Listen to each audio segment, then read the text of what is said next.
지금 세계에는 전염병이 세계를 어렵게 만들고 있습니다. 그런데 이번 전염병뿐만이 아니라 2000년대만 해도 전 세계적으로 4가지의 큰 전염병들이 돌아왔습니다. 그런데 더 어려운 것은 앞으로도 이 전염병은 언제든지 일어날 수 있고 그때마다 그것을 방어할 만한 이 약이라든가 면역 체계는 만드는 것이 쉽지 않다라고 하는 것이 이 문제입니다.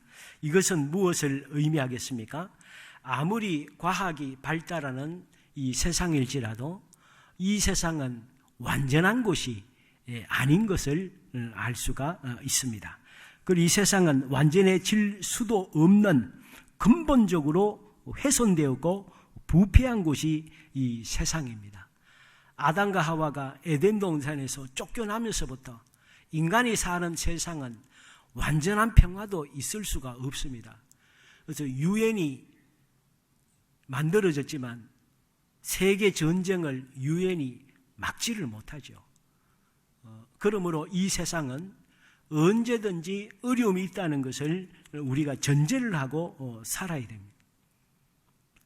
그러면 예수님께서 율법의 완성자이듯이 이 세상의 문제를 인간은 절대적으로 근본적인 치유를 할 수가 없습니다. 그러므로 이 세상에 있는 모든 문제를 회복할 수 있고 치유할 수 있는 유일한 분은 우리 하나님밖에 없다는 것을 말씀하고 있습니다. 그래서 마가복음 2장 17절에도 보면 건강한 자에게는 의원이 쓸데없고 병든 자에게라야 쓸데있느니라. 내가 의인을 부르러 온 것이 아니고 죄인을 부르러 왔다. 주님께서 말씀합니다. 오늘 본문에 보면 이 엘리사가 기적을 일으킨 내용입니다. 즉 엘리야는 하늘나라로 들림을 받게 되고 엘리야의 후계자인 엘리사가 사역을 하고 있는데 그 중에 첫 번째 기적이 오늘 본문에 나오고 있습니다. 이 본문은 여리고라는 곳에서 있어진 기적의 사건입니다.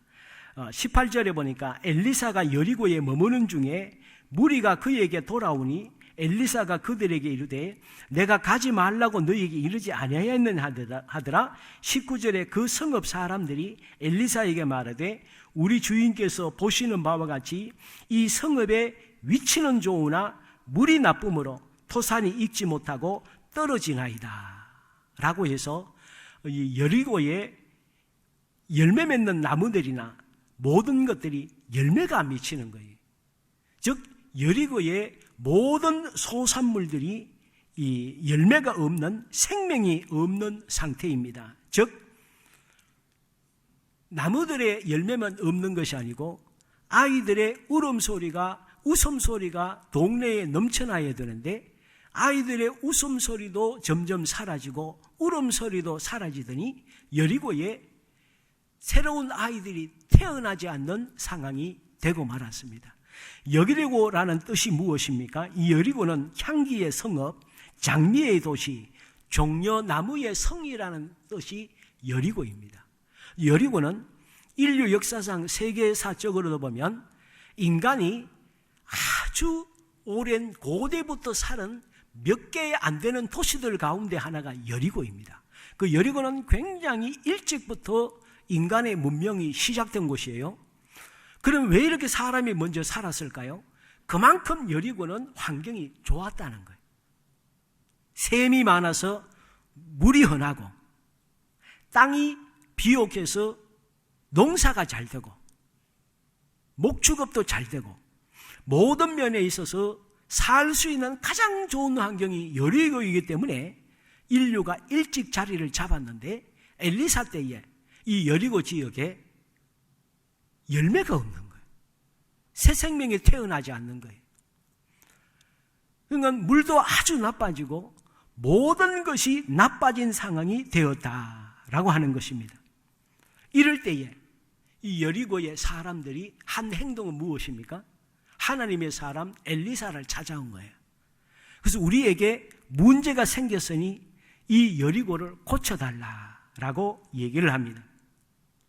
이럴 때에 20절에 엘리사가 새 그릇에 소금을 담아 내게로 가져오라 하며 곧 가져온지라 엘리사가 물 근원으로 나아가서 소금을 그 가운데에 던지며 이르되 여호와의 말씀이 내가 이 물을 고쳤다.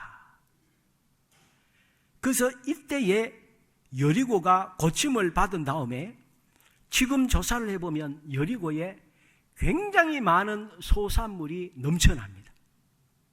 그래서 이때에 고침을 받은 이후로 여리고는 생명이 넘치는 비옥한 땅이 되었다라고 하는 것입니다. 이것은 무엇을 의미합니까? 우리 인간은 누구나 치유를 받아야 될 사람인 것을 우리가 교훈을 받을 수 있습니다. 어제 저녁에도 제가 설교 준비를 하다가 우리 이인구 집사님하고 통화를 했습니다. 지금 이 집사님은 일원동에 있는 삼성병원에 입원해 계신데 혈액암 때문에 굉장히 참 고생을 많이 하고 계신데 지금 제가 듣기로는 병원에서 의술로 할 수 있는 모든 것은 다 했다. 그러나 더 이상 어떻게 할 수 있는 것이 없다라는 얘기를 들으셨어요. 그래서 어제 전화로 일단 먼저 같이 기도를 했는데 같이 기도하면서 아멘 아멘 하시는데 지금 우리 교육자 두 사람이 예배 인도하러 지금 갔습니다. 근데 지금 조금 차도가 얘기는 들었습니다만은 어쨌든 오늘 예배를 드리러 갔습니다. 우리 인간은 참 건강하지만 살다가 보면 육신의 연약함이 우리 삶에 있어지게 됩니다. 그래서 예수님께서도 육신이 연약하고 정신적으로 고통받거나 귀신 들린 사람을 고치기 위해서 예수님이 이 세상에 오셨습니다. 그래서 예수님의 3대 사역이 말씀을 증거하시는 천국 복음을 전파하시는 것, 그리고 모든 것을 약한 것을 고치시는 것, 또 하나님의 나라를 가르치시는 것, 그 교육과 선교와 치유의 사역이 예수님의 3대 사역인 것이죠. 그러므로 오늘 우리의 연약한 육신도 우리 주님은 고치실 수 있습니다. 그래서 우리 이인구 집사님, 우리 정권사님하고 아들에게도 절대로 포기하지 마라. 끝까지 하나님을 의지하고 우리가 주님은 못할 것이 없으니까 끝까지 포기하지 말고 주님을 의지하자라고 이야기해주고 기도를 해 주었습니다. 또 우리 인간은 질병으로부터 치유를 받아야 됩니다. 또 우리는 상한 마음도 치유를 받아야 됩니다. 요즘 현대인의 질병이 왜 이렇게 많습니까? 모든 질병의 근원이 마음의 스트레스라고 하잖아요. 이 스트레스가 우리 마음속에 해결해야 되는데 이 스트레스를 계속 가지고 되면 이 스트레스가 우리 온 몸에 영향을 끼쳐서 이 질병에 걸릴 수 있도록 만들어 버린다는 거죠. 오늘 우리의 스트레스가 무엇이 있습니까? 문제에 대한 두려움이 있습니다. 염려와 불안과 분노가 있습니다. 또 현실에 재정적인 문제가 있고 또 직장 생활에 인간관계 때문에 얼마나 어렵습니까? 또 사업의 문제도 있습니다. 이웃 간의 문제, 부부 간의 문제, 가족들 간의 문제, 수많은 스트레스들이 우리 마음밭을 힘들게 하고 약화시키고 마음을 상하게 하는 거죠. 그래서 우리 마음에 이 상한 상태로 이것을 방치해버리게 되면 이것이 우리 몸에 이 마음의 병과 육신의 질병을 만들게 되는 것이죠. 또 우리의 마음밭을 마귀가 노는 놀이터로 만들어서도 안 되는 것이. 그래서 우리는 마음속에 마귀가 우리를 가지고 논다든지 안 그러면 우리 마음속에 너무 깊은 상처와 어떤 사람으로부터 당하는 억울한 일이나 분노가 우리 마음에 있을 수 있어요. 그럴 경우에 오늘 우리가 누가 나를 상처를 줬다고 우리가 그 사람하고 끝까지 같이 상대할 수도 없잖아요. 그럼 또 더 큰 문제가 발생하는 거예요. 이럴 때에 우리가 이 마음에 자꾸 이 마음이 병들고 골마 들어가는 것이죠. 그러면 솔직하게 우리 장로님, 권사님, 집사님들은 화가 나면 상대에 가서 들이받기도 하고 싸우기도 하고 말이라도 하지만 저는 그럴 수 있어요, 없어요? 우리 장로님, 집사님, 권사님들은 안 되면 그냥 한판 붙어버리고 소리도 지르고 뭐 어떻게 전화로 해대기도 하는데, 목사는 그 짓도 못해요. 하라, 우리 권사님 하라고요. 그러니까 이게 뭐 목사는 뭐 억울하면 억울하다고 내가 뭐 억울한데 뭐 왜 그러냐고 따질 수도 없고, 이건 뭐 목사는 그냥 하나님께 기도하고 그럴 수밖에 없어요. 하나님 기도해야 되지. 목사가 기도도 안 하고 인간적으로 같이 해버리면 뭐 옳고 그런 건 없고 목사가 그럴 수 있냐고 이거 가지고 먼저 돼버리니 그럴 수도 없는 거예요.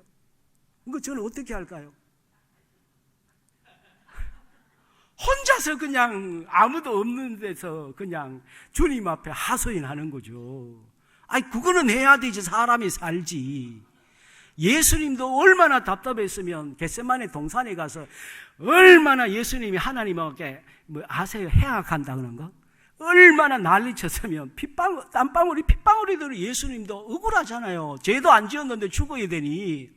그러니까 하나님께 자기의 마음에 있는 걸 털어내다 보니까 그냥 핏방울이 되도록 예수님도 힘드셨다는 거예요. 힘드셨다는. 응? 우리 마음을 해결해야 돼. 이 마음의 문제를 그대로 두면 이게 우리 몸에 육신의 질병이 되고 삶이 자꾸 힘들어지는 것이죠. 그리고 우리 마음의 상태, 그러면 받은 대로 해대면 마음이 시원합니까? 일시적으로는 시원하지만 또 마음이 불편하잖아요. 또 다른 문제가 생깁니다. 그래서 우리 육신의 질병도 우리 의사 선생님들도 계십니다만은 이 세상의 의사도 이 세상의 의술도 우리 인간을 완벽하게 치료를 못해요. 우리 마음의 질병도 마찬가지죠. 이 마음의 질병도 누구만이 완벽하게 치유할 수 있습니까? 하나님만이 치료할 수 있어요. 그래서 출애굽기 15장 26절에 보면 나는 너희를 치료하는 여호와다. 치료하는 여호와다. 또 이사야 30장 26절에 말씀합니다. 여호와께서 자기 백성의 상처를 싸매시며 그들의 맞은 자리를 고치시는 날에는 달빛은 햇빛 같겠고 햇빛은 7배가 되어 7날의 빛과 같으리라. 그러므로 오늘 우리 마음의 상처나 할 때에 하나님 앞에, 하나님 내가 이런 어려움이 있습니다. 내 마음에 고민이 있습니다. 내가 깊은 지금 마음의 생채기가 났습니다. 주님, 주님이 저를 치료해 주세요. 주님이 치료하도록 주님께 맡겨야 됩니다. 주님께 기도하면 주님께서 때가 되면 그 생채기보다가 더 귀하도록 하나님께서 싸매어 주시고 위로해 주시고 격려해 주시고 함께 해주시는 것을 믿으시기 바랍니다. 믿으시기 바래요. 그래서 우리는 우리 마음의 모든 인간적인 상처, 마음의 상처, 모든 것을 하나님께 맡겨야 됩니다. 또 우리가 치유받아야 될 것이 무엇입니까? 교회 역시 치유를 받아야 됩니다. 이 교회는 교회의 상처나 교회의 어려움을 우리가 해결할 수 없어요. 우리가 생각할 때 우리가 할 수 있을 것 같아. 그러니까 회의하고 의논하고 노력하면 교회를 우리가 좋게 만들 수도 있고 교회를 하나님이 원하시는 교회로 우리가 할 수 있을 것 같아요. 그러나 그것은 교회를 잘못 이해하고 있는 거예요. 교회는 세상의 육적인 조직이 아니에요. 교회는 영적인 조직이에요. 교회는 성령이 역사하는 곳이고 하나님의 것이기 때문에 교회는 어떻게 해야 좋은 교회가 되느냐? 하나님의 말씀에 순종을 해야 돼요. 그래서 교회는 인간 중심이 되면 안 돼요. 교회는 법 중심이 되어서도 안 되고 세상 중심이 되어서도 안 되고 교회는 하나님 말씀이 중심이 되어야 되고 하나님께 순종을 해야 교회는 상처도 치유될 수 있고 하나님이 원하시는 좋은 교회가 될 수가 있는 것이죠. 그래서 오늘 우리 교회는 주님 앞에 우리 교회를 위해서 기도를 많이 했으면 좋겠어요. 그래서 하나님 앞에, 하나님 우리 교회를 주님께서 어려움 중에서 건져주셨는데 우리의 노력은 한계가 있지 않습니까? 하나님이 이끌어가 주세요. 하나님이 붙들어 주세요. 제가 만약에 어리석거나 잘 못하는 게 있으면 저를 위해서 기도해 주세요. 하나님, 저 금목사 하나님이 좀 손 좀 봐주세요. 하나님이 좀 지혜도 주시고 믿음도 주시고 좀 깨닫게 해주셔서 목회 좀 잘할 수 있도록 하나님 인도해 주세요. 하나님께 기도하면 하나님 쩍깍지 그냥 이 자식 정신 안 차려 바로 옵니다. 믿습니까? 그래서 하나님께 기도해 주세요. 저를 위해서 기도해 주셔서 목회도 잘할 수 있도록 주님께서 이 시대에 맡겨진 사명 감당할 수 있도록 기도해 주시면 하나님께서 인도해 주십니다. 혹이라도 지금 육신에 어려움이 있습니까? 마음의 질병 때문에 고통이 있습니까? 또 우리 교회 때문에 애타하면서 안타까운 마음이 있습니까? 어떻게 해야 됩니까? 히브리서 4장 16절에 말씀하십니다. 그러므로 우리는 긍휼하심을 받고 때를 따라 돕는 은혜를 얻기 위하여 은혜의 보좌 앞에 담대히 나아갈 것이니라. 주님 앞에 나오면 됩니다. 여리고의 사람들이 엘리사에게 와서 문제를 해결해 달라고 요청했을 때에 엘리사가 소금을 가지고 여리고의 물의 근원에 소금을 뿌렸다 그랬어요. 이 소금이 무엇입니까? 신명기나 민수기에 보면 하나님께서 모세를 통해서 하나님의 말씀을 전하신 다음에 이것은 소금 언약이니 이렇게 말씀해요. 소금이 뭡니까? 소금은 부패하지 않는 것이고 변질하지 않는 것이고 소금 언약은 영원하다는 뜻이에요. 그래서 하나님의 약속은 영원한 것이죠. 여기에서 소금을 뿌렸다는 것은 주님께서 완전하게 치유하신다는 뜻이에요. 그러면서 우리 인간은 어떤 형상을 봐야 깨닫게 되니까 소금을 뿌리면서 말씀하시기를 21절에 보니까 엘리사가 물 근원으로 나아가서 소금을 그 가운데에 던지며 이르되 여호와의 말씀이 내가 이 물을 고쳤으니. 소금이 고친 것이 아니고 하나님의 말씀이 고쳤다는. 오늘 우리에게도 주님이 우리의 육신과 영혼과 마음과 우리 교회를 주님께서 잘못된 것이 있으면 주님이 고쳐셔서 주님이 원하시는 모든 것으로 만들어 주실 줄 믿습니다. 주님 앞에 나오면 주님이 인도하십니다. 그래서 앞으로 주님과 문제가 있으면 하나님께 먼저 기도하고, 그리고 말씀에 내가 지금 순종하며 살고 있는지, 기도와 말씀에 순종하고 있으면 그 문제는 저절로 해결되게 되어 있습니다. 오늘 우리 교회도 어떻게 하면 좋은 교회가 되느냐? 우리가 주님 앞에 순종하면 저절로 좋은 교회가 되게 돼 있어요. 그래서 요한복음 15장에 말씀했죠. 너희가 내 안에 거하고 내가 너희 안에 거하면 열매는 맺게 되어 있다. 맺게 되어 있다. 그러므로 우리가, 우리 교회가 주님의 뜻에 순종하는 그런 모습만 가지면 주님이 우리 교회를 좋은 교회로 이끌어가 주셔서 주님이 기뻐하시는 아름다운 교회로 만들어 주십니다. 우리 같이 한번 기도하도록 하겠습니다.